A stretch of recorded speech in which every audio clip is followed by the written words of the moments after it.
এই ভিডিওটা কিন্তু আজ থেকে প্রায় 10 দিন আগের। গুড়িয়ার স্কুলের ছুটি পড়তেই সবাই মিলে হঠাৎ করে ঘুরতে বেরিয়ে পড়েছিলাম। হ্যালো, আজকে আমরা যাচ্ছি মায়াপুরে। অলরেডি আমরা নৌকায় উঠে গিয়েছি। বাড়ি থেকে এত তাড়াহুড়োয় বেরিয়েছি, যেহেতু দুপুরবেলা এত গরম, মানে রেডি হতে গিয়ে লিটারালি পাগল হয়ে গেছি। ঠিক আছে, সেই জন্য আর ভিডিও করা হয়নি। তো এখন এই নৌকাতে উঠে দাঁড়ালাম। কটা বাজে এখন? 5:10 মতো না? 3টের সময় বেরোনোর কথা ছিল, দেরি হয়ে গেছে।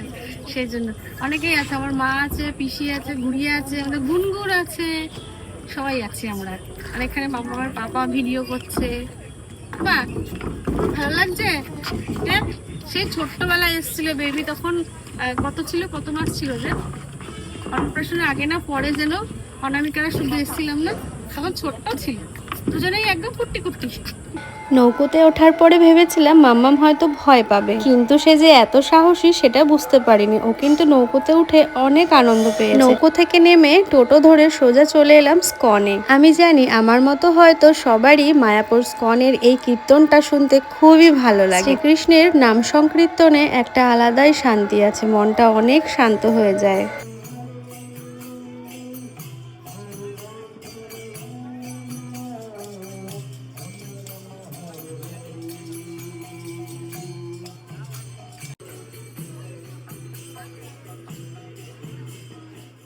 জানো তো, মাম্মাম যত বড় হচ্ছে ওর দুষ্টুমিগুলোও ওর সাথে বেড়ে উঠছে। তবুও আমরা যেখানেই যাই ওকে সঙ্গে করে নিয়ে যাই, কারণ আমার সবসময় এটা মনে হয় এই ছোট্ট মানুষটা বড় হয়ে গেলেই ওর ছোটবেলাটা আমি আর ফিরে পাবো না।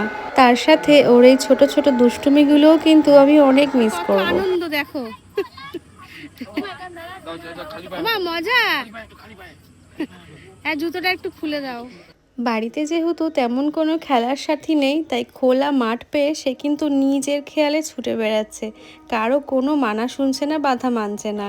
এই যে আমাদের ছোট্ট বোনু গুনগুন, মাম্মা আমার গুনগুন কিন্তু বেশ মজা করছে, দুজন দুজনকে পেয়ে খেলার সাথী পেয়ে গেছে। সেই ছোট্টবেলা থেকে মায়ের হাত ধরে মায়াপুর ঘুরতে এসেছি, কিন্তু তবুও মায়াপুর কখনো পুরনো হয় না। যতবারই আসি ততবারই মনটা যেন এখানেই আটকে থাকে, বাড়ি ফিরতে আর ইচ্ছে করে না।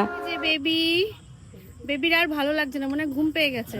আর প্রচন্ড গরম। আমি বলেছি একবার খুব গরম, ও বারবার বলে যাচ্ছে খুব গরম। ওমা, তোমার গরম লাগছে? কষ্ট হচ্ছে? একটু হাসো। একটু হেসে দাও। আর হাসবে না গো আমার বেবিটা। কি এখানে মাছ দেখেছো? এখানে মাছ আছে, কচ্ছপ আছে। দেয় না শোনা, এইখানে এইবারও এসে আমাদের এই মন্দির